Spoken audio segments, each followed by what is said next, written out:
अस्सलाम dear students. Exercise number 14 question number 1 का third and fourth part जो है वो डिस्कस करेंगे।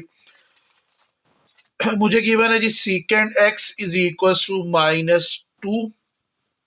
ट्रिग्नोमेट्रिक इक्वेशन है, इसको मैंने सॉल्व करना है और इसकी जो क्वेश्चन की स्टेटमेंट है उसके अंदर हमें ये गिवन है कि हमने इसका सोल्यूशन लिखना है 0 से लेके 2 पाई तक।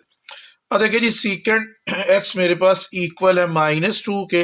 अब आपको पता है कि जो आपके पास सीकेंड होता है ये कॉज का रेसिप्रोकल होता है। अगर मैं इसमें से कॉज ऑफ एक्स लिखूं तो कॉज ऑफ एक्स जो है मेरा किसके इक्वल आ जाएगा जी, -1/2 के इक्वल आ जाएगा।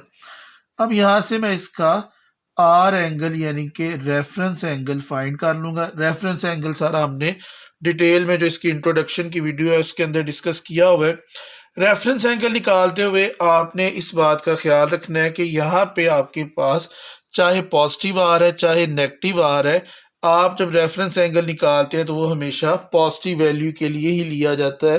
तो यहाँ पे अगर मेरे पास इसकी वैल्यू जो है वो माइनस में आ रही है तो हम इसके लिए पॉजिटिव ही लेंगे।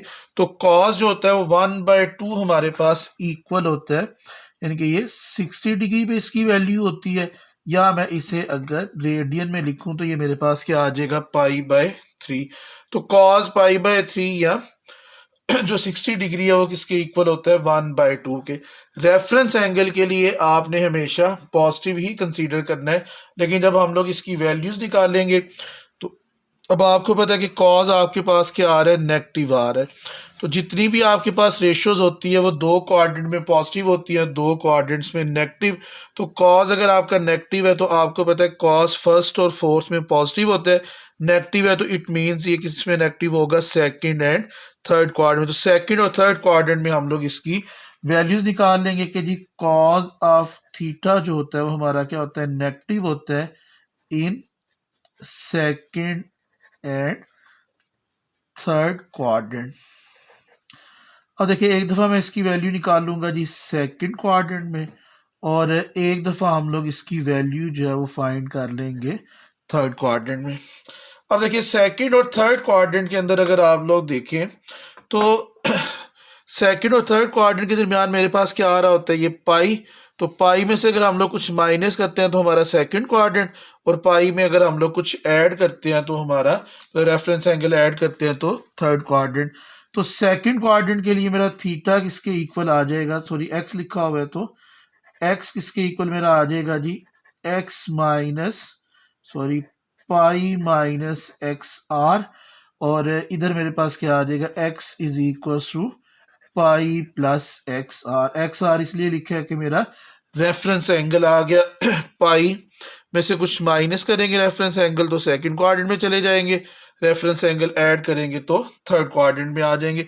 अब इसको स्टूडेंट्स देख लेते हैं जी, एक्स किसके इक्वल आ जाएगा जी, पाई माइनस जी रेफरेंस एंगल मेरा आया था जी π/3। यहां से स्टूडेंट्स इसका एलसीएम लेंगे, 3 एलसीएम आ जाना है, 3 माइनस पाई, तो वैल्यू मेरे पास क्या आ गई जी, 2π/3 आ गई।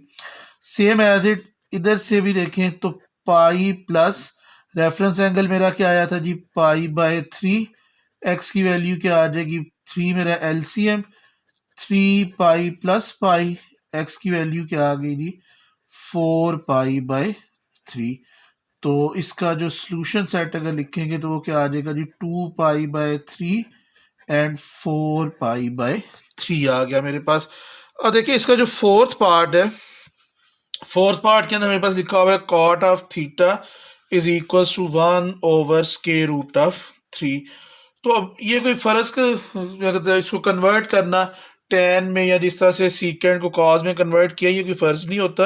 अगर आपको वैसे पता है कॉट 1/√3 जो 60 डिग्री भी होता है, अगर आपको वैल्यूज याद हैं तो आप डायरेक्टली लिख लें, वैल्यूज नहीं याद हैं तो फिर स्टूडेंट्स उसको टेन में कन्वर्ट कर लें। tan√3 जो है ये मेरे पास इसकी वैल्यू होती है 60 डिग्री पे। तो अब यहाँ से मेरा रेफरेंस एंगल जो है वो इन शॉर्ट आर एंगल लिख लेता हूँ। रेफरेंस एंगल थीटा जो है वो मेरा किसके इक्वल आ जाएगा, यहाँ से 60 डिग्री के या π/3 3 के। एक बात आपने याद रखनी है कि रेफरेंस एंगल निकालते हुए चाहे वैल्यू नेगेटिव हो चाहे पॉजिटिव हो, आपने हमेशा पॉजिटिव वैल्यू ही लेनी होती है। यहाँ पे चले tan आपका ऑलरेडी पॉजिटिव था तो आपका इशू सॉल्व हो गया। जब हमने इसकी वैल्यूज निकालनी होती हैं डिफरेंट क्वाड्रेंट्स में, तो फिर हमने देखना होता है कि पॉजिटिव है या नेगेटिव है। रेफरेंस एंगल के लिए हमेशा हमने पॉजिटिव ही कंसीडर करना होता है। तो अब यहाँ पे देखें tan मेरा पॉजिटिव है, तो आपको पता है अब tan किस किस जगह पे मेरा पॉजिटिव होता है जी। tan थीटा पॉजिटिव होता है students in first and third quadrant. ये मैंने वो इंट्रोडक्शन वाली वीडियो में भी सारा समझाया हुआ है, और ये इसका साथ में इसको भी आप देख लें।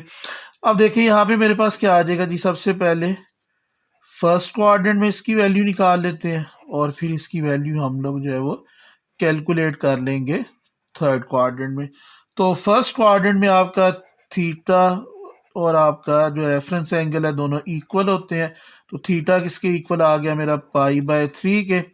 थर्ड क्वाड्रेंट के अंदर आपका थीटा इक्वल होता है पाई प्लस रेफरेंस एंगल, यानी कि ये आपका पाई में से कुछ माइनस करे सेकंड क्वाड्रेंट में और पाई में कुछ ऐड करें रेफरेंस एंगल, तो वो हमारा थर्ड क्वाड्रेंट होता है।